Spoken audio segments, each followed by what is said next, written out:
How will the audience help me to answer a client's brief? Okay, semiotic theory just got real. Semiotic theory just got utilitarian. Semiotic theory has just got the bill to pay up. For semiosis to become part of your day-to-day creativity, its benefits have to be tangible, otherwise, why bother, eh? True, but let us not be quantitatively mercenary. Semiotics offers qualitative audience benefits. Let us discuss. How can the audience help the creative? Firstly, this is a symbiotic relationship, a win-win-win communicational situation. If the semiotic representation of a concept benefits the client, then its interpretation must also benefit the target audience. If the semiotic interpretation of a concept's representation has a benefit to the target audience, then the intent behind the visual communication must also be actionable.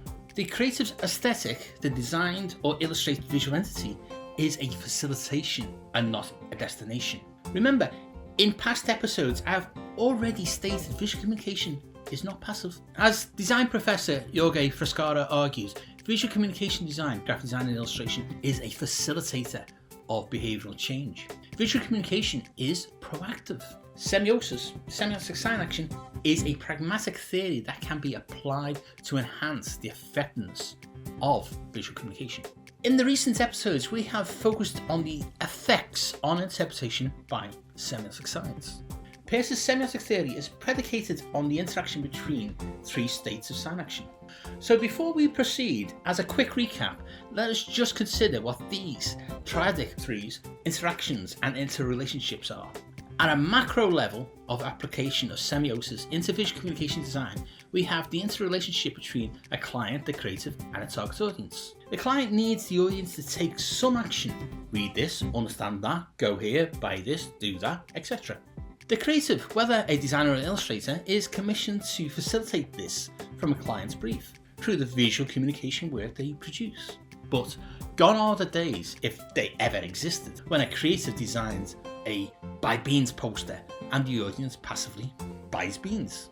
We are not discussing psychologically visually manipulating the target audience here. Semiotic sign action, or semiosis as Peirce names it, is neutral in the intent behind visual communication. As the semiotic theory, semiosis is concerned with the micro level of perception and communication by the encoding of semiotic science. No, not signage. Its sign action power to communicate concepts is predicated on a determination flow. The semiotic determination flow in Semiosis 101 design essential terms is between the concept, its representation, and then interpretation. Peirce uses more obtuse terms instead of these design essential terms.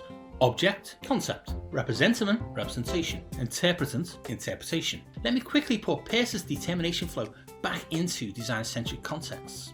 In visual communication, semiosis is a flow of encoded semiotic signs as meaning-bearing visual entity signs that carry connotational meaning. This involves the audience as a communicational partner. The semiotic determination flow can be understood across the macro or micro levels of what illustrators and designers do in their professional work. When I describe an illustration or design as a meaning-bearing entity, I am describing its communicational power as both a complete artifact, e.g. image, magazine, book, poster, etc., and at the level of the marks, shapes, colours, etc. that a creative uses to design or illustrate it. Every communication building block a creative uses has the capability to be meaning-bearing. This fact is important. Miscommunications can be unintentionally made. One thing can be misinterpreted as something not intended. Semiosis offers creatives the semiotic framework to reduce that risk. It is in this power of threes that semiosis can help creatives as this power goes deeper below the semiotic determination flow. At each stage in the sign action, the act of semiosis is triggered and facilitated across three further levels. What I mean by this is that Peirce's semiosis is not just bish bash bosh results.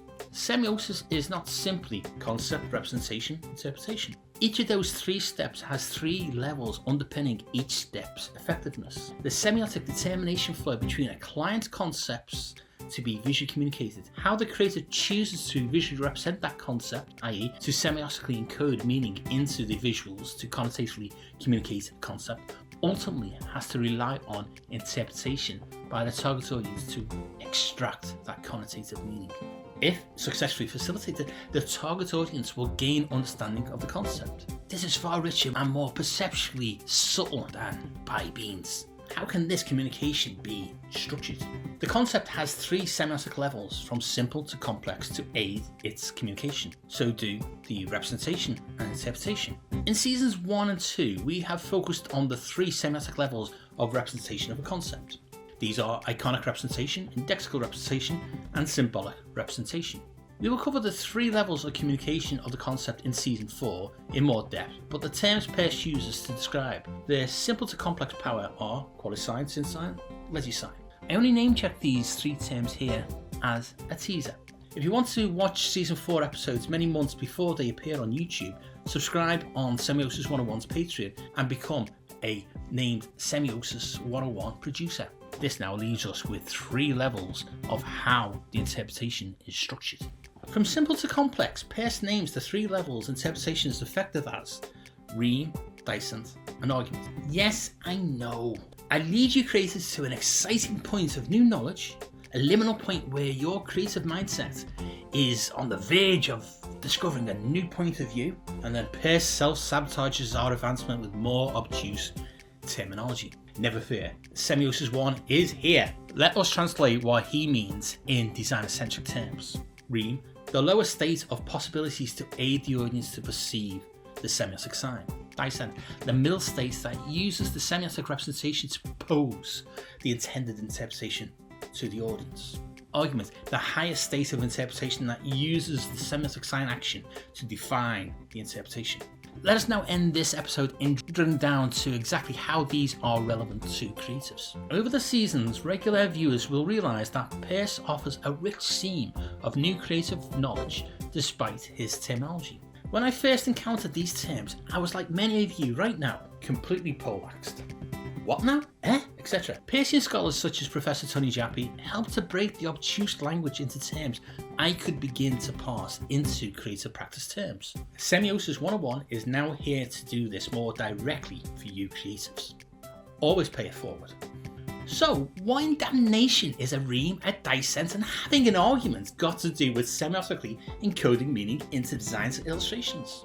If you look back to what we already know about semiotic representation of a concept, iconic representation is about resemblances, qualities, and familiarity. This is a responsibility of the creative to encode. So if at the lowest level of semiotically encoding representation of a concept is predicated on basic building blocks of recognition, then a rhematic level of interpretation is the basic effect of that encoding on the audience. A semiotic sign must first be visually perceived as meaning bearing to move from a dormant state to begin its sign action, semiosis. Once perceived as meaning bearing, the iconic elements of lines, marks, shapes, colours, etc. suggest something to the perceiver to interpret. The possibilities of what these iconic lines, marks, shapes, colours, etc. emerge in the mind of the audience is the first perception level of audience's interpretation. This is followed by the perception state where an audience's interpretation confidently moves from the possible rhematic level to the proposed dissent level, and then the defined argument level. The audience is key here. Whatever meaning bearing the designer or illustrator encodes into their aesthetic visual language, someone needs to decode it, the target audience.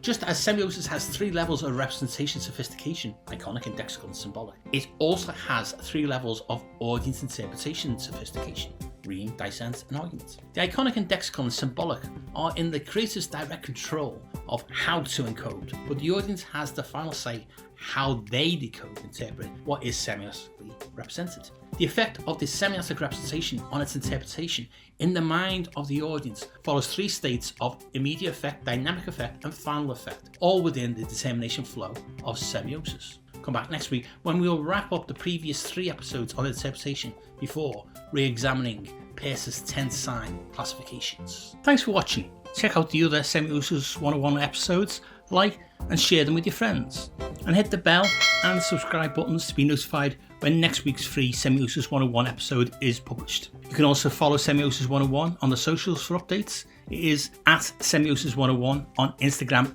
and Threads. See you all again next week for more Semiosis 101 to help illustrators and designers to enhance your visual communication skills.